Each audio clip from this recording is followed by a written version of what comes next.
sahabat dunia bidan, kembali lagi bersama kami di dunia bidan. Oke, kita bicara tentang kelainan kromosom. Bukan kelainan kromosom secara keseluruhan, akan tetapi kita lebih mengarah pada pemeriksaan atau screening untuk kelainan kromosom. Jadi ini dilakukan pada saat bunda lagi hamil, ya, untuk mendeteksi atau men-screening. Oke, jangan kemana-mana, ikuti terus dunia bidan. Sebelum kita bicara panjang kali lebar, oke, kita bicara dulu tentang kromosom. Apa sih kromosom itu? Sebelum kita bicara panjang kali lebar, kita bicara dulu tentang kromosom. Apa sih kromosom itu? Jadi kromosom adalah struktur yang mengandung unsur genetik manusia. Kromosom ini diwariskan atau diberikan oleh sel sperma dan sel telur. Jadi diberikan kepada janin, ya, oleh sel telur dan sperma. Dan jumlahnya itu normanya itu adalah 46. Trisomi itu merupakan salah satu jenis dari kelainan kromosom, dan salah satu trisomi itu adalah diantaranya adalah trisomi 21 yang bisa kita lihat seperti Down syndrome, ya. Down syndrome itu termasuk dalam trisomi 21. Dan Down syndrome itu merupakan salah satu bentuk dari kelainan kromosom atau kelainan bawaan dari janin. Pertanyaannya adalah apakah hal ini bisa dideteksi lebih dini, ya, sebelum bayinya itu keluar, ya. Jadi sebelum janinnya itu lahir, apakah ini bisa dideteksi? Bisa. Jadi untuk pemeriksaan ini, ya, pemeriksaan untuk kelainan kromosom ini bisa dilakukan atau dideteksi lebih awal, ya. Jadi pada usia kehamilan itu idealnya pada kehamilan 10 minggu atau 2,5 bulan. Memang idealnya pada usia 10 sampai 12 minggu, ya. Tapi ini masih bisa dilakukan sampai 24 minggu juga bisa. Sampai hampir kelahiran pun juga masih bisa dilakukan. Salah satu deteksi kromosom, ya, deteksi kelainan kromosom itu adalah menggunakan tes NIPT, ya. Jadi ini adalah salah satu cara untuk mendeteksi atau mengetahui apakah si janin itu ada kelainan daripada kromosom. NIPT itu adalah non-invasive prenatal test. Jadi pemeriksaan ini dilakukan pada saat hamil, ya, untuk mengetahui kelainan kromosom. Mengapa tadi kita sebut bahwa ini idealnya pada usia kehamilan 10 minggu sampai 12 minggu, ya. Jadi meskipun bisa dilakukan lebih dari itu, ya, ini karena NIPT ini ada pemeriksaan lanjutan apabila diketemukan oh ini kira-kira menunjukkan gejala atau tanda-tanda bahwa mengarah ke kelainan pada kromosom, begitu. Jadi ada pemeriksaan lanjutan, yaitu dengan pemeriksaan amniosintesis. Jadi pemeriksaan amniosintesis ini adalah merupakan pemeriksaan lanjutan daripada NIPT tadi, ya. Setelah diketahui bahwa atau diketemukan bahwa oh ini ada kelainan atau arahnya ke kelainan kromosom, itu dilanjutkan dengan pemeriksaan amniosintesis.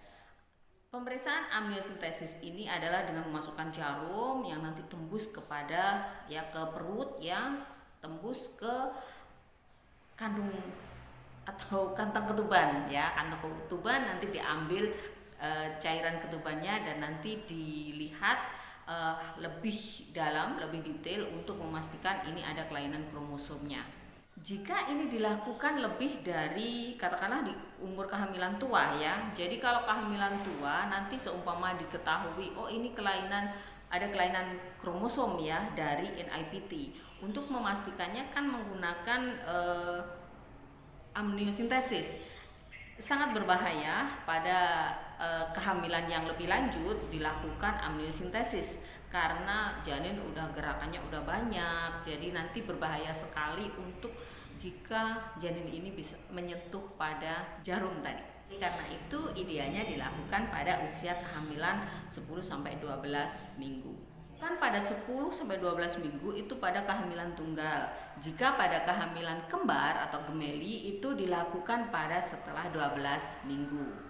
Nah, bonusnya kalau kita melakukan NIPT ini kita bisa mengetahui jenis kelamin daripada si janin ini lebih awal atau lebih dini ya. Jadi umur kehamilan 10 minggu kita udah bisa mengetahui jenis kelaminnya dari pemeriksaan kromosom tadi. Jadi ini merupakan suatu bonus aja ya, bukan lantas kita menggunakan NIPT itu untuk mengetahui jenis kelamin, bukan.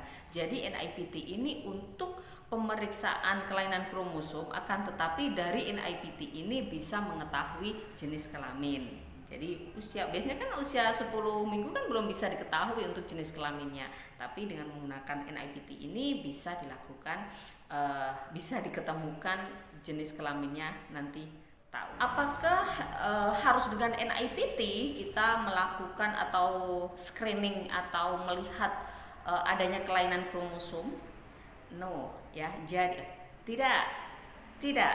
Jadi dengan USG pun sebenarnya bisa ya. Akan tetapi dengan menggunakan USG itu tingkat akurasinya itu lebih rendah ya. Jadi untuk keberhasilannya atau kebenarannya atau akurasinya itu sekitar 60-70% lah ya kalau menggunakan USG.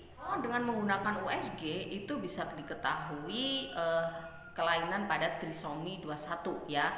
Jadi jenis trisomi 21 bisa diketahui atau Down syndrome tadi bisa diketahui dengan USG dengan akurasi 60-70% ya. Akan tetapi pada kelainan-kelainan kromosom yang lain itu tidak bisa diketahui melalui USG. Jadi pemeriksaan NIPT ini dilakukan pada trimester 1 ya. Tadi pada trimester 1 pada usia kehamilan 10 sampai dengan 12 minggu ya. Di sini terutama itu adalah ibu-ibu hamil yang pada saat hamil itu dia hamil pada usia 35 tahun ke atas. Karena apa? Usia 35 tahun ke atas itu adalah rawan atau rentan ya terhadap kelainan kromosom. Karena apa? Ini kita bisa ketahui bahwa ini hasil pada persalinan ya dengan ibu usia pada saat hamil itu 20-35 itu yang dia diketemukan dari 1.500 ya, dari 1.500 persalinan atau kehamilan itu yang satu itu adalah Down syndrome. Pada usia kehamilan usia ibu saat hamil ya jadi usia ibu saat hamil itu 35 tahun sampai 40 tahun itu dari 300 orang ya yang hamil ya itu melahirkan bayi dengan Down syndrome itu satu. Jadi perbandingannya dari 300 persalinan itu ada satu yang Down syndrome. Sedangkan ibu yang pada saat hamil itu 40 tahun ke atas ya, dari ibu hamil yang 40 tahun ke atas itu dari 100 persalinan itu ada satu yang Down syndrome. Jadi karena semakin tinggi tingkat risikonya maka lebih baik kalau ibu yang usia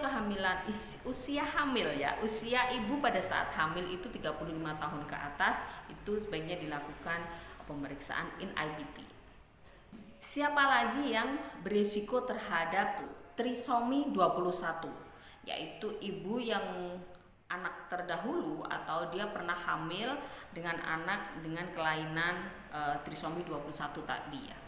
Jadi kalau dia pada kehamilan yang lalu itu melahirkan anak dengan Down syndrome, ini lebih baik diperiksa lagi pada kehamilan berikutnya. Juga mungkin dari keluarga ya.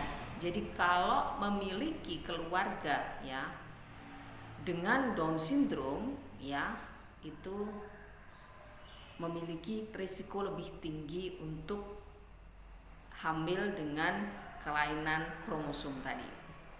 Itu tadi yang bisa kami sampaikan dan semoga ini bisa bermanfaat. Silahkan di-share ya video ini agar banyak yang mendapatkan manfaatnya.